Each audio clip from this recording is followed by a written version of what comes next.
Okay, folks, getting ready to set it off. Let me get these ready. Welcome to Super J Business Hour. My name is Super J Business. We're going to do another edition today. I'm going to just go right into the news. Thanks for tuning in. I'm trying to stay faithful. Let me go to the first page first. And I'm a day. Yesterday I did Mondays, but I'm going to rewind back a day because I found some interesting stuff in the Father's Day edition of our favorite Lancaster New Era Intelligencer paper.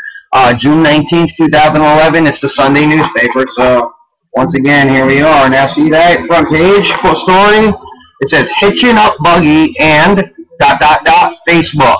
Some Amish teens are using the popular social network to keep up with their friends, but what will the bishop say about their using the worldly digital gathering place? Okay, well here's the deal, folks. If you don't know anything about the Amish, they don't use any electronics. They have no electric running to their house. They still use outhouses. They won't even drive a vehicle. They just now will let people drive them around. They'll pay to get driven around, but they won't actually drive the vehicle.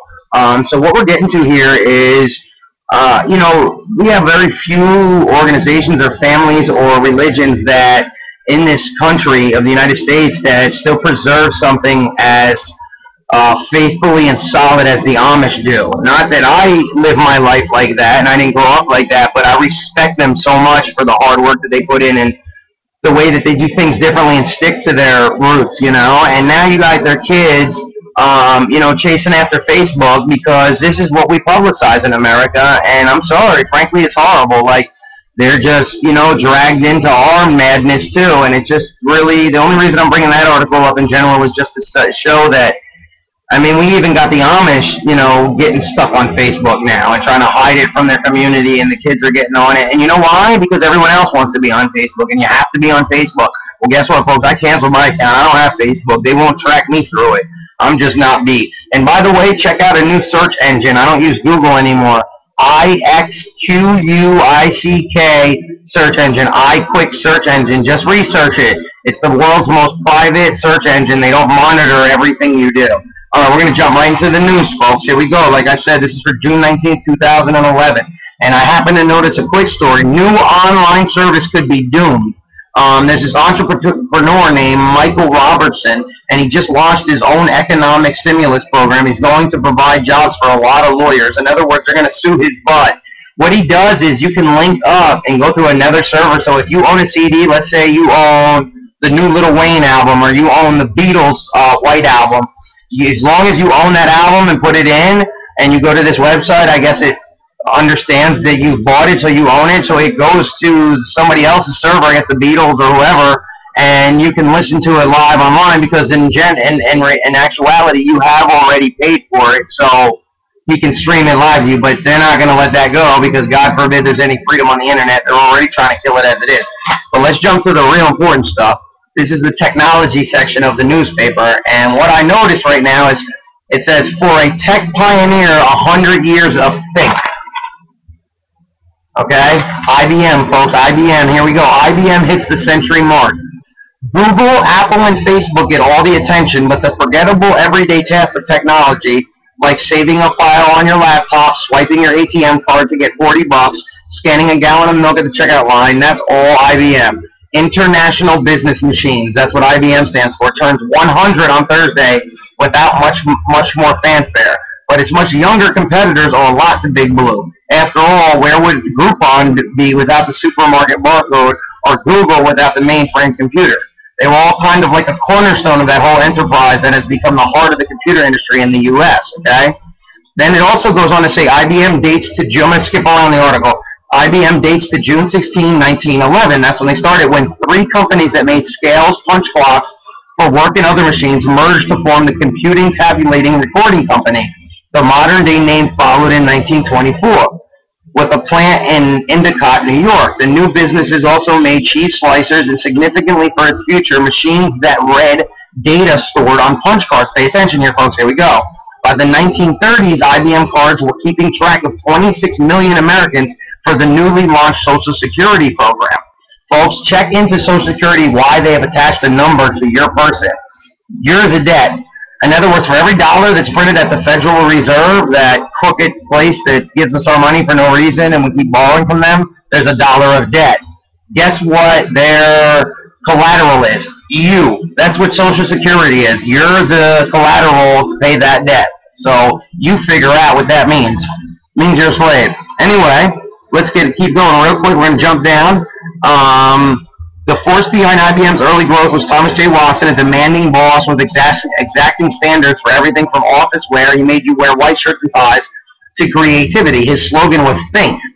Watson and later his son Thomas Watson Jr. guided IBM into the computer age.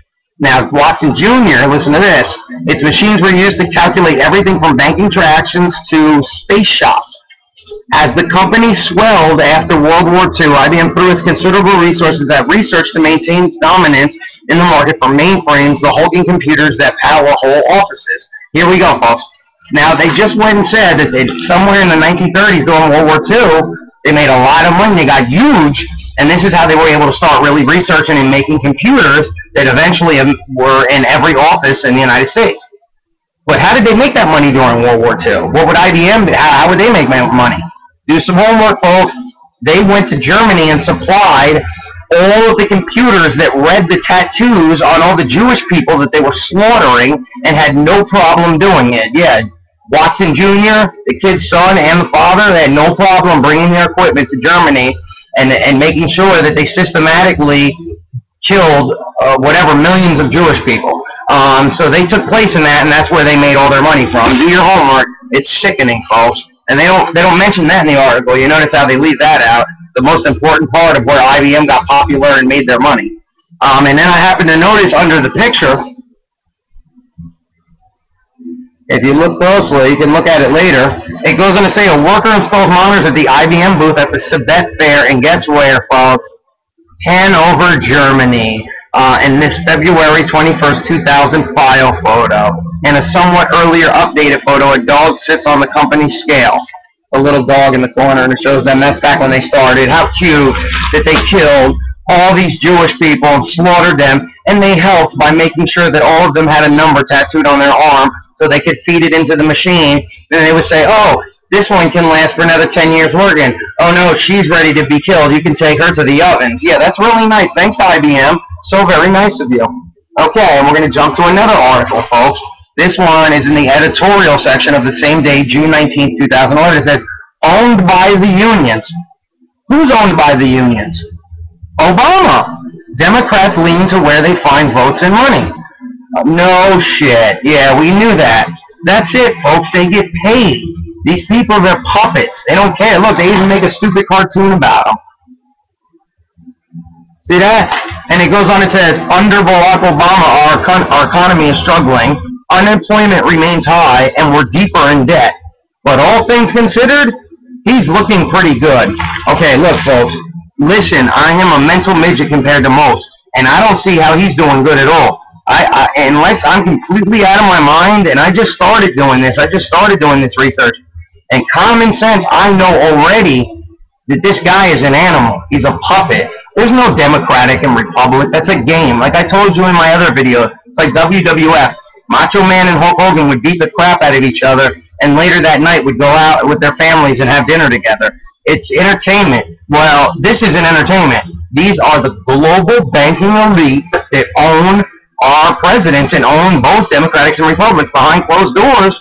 They make all these deals together. They do everything together, and it's shabby and shady. And to see that we're at a point where they can literally put something like that in the newspaper, and the United States of American citizens and Pennsylvania citizens and everyone else in the state, they look right at it, and half of America is so dumbed down and trained and brainwashed to believe this nonsense that they don't even see that this is like a joke. It's like they're laughing at you because they know you're going to eat this stuff up, you know, and it's like, it's bad, folks. It's no good. I mean, we have got to wake up. They are taking our country from us. And then I saw a nice little article, and this is in the Lancaster local section, then the second section of the newspaper, and bang, a new world view. Isn't that nice? I will admit that the article talks about a bunch of different countries that are war-torn, and they came to America, and they're happy to be here, and they're having some kind of celebration, and they remember their country's getting blown up, and they're so much happy to be here. Here's the problem, folks. They don't care. They're letting everybody in, and it's not for me to be nasty or whatever because I don't want to see anybody get hurt.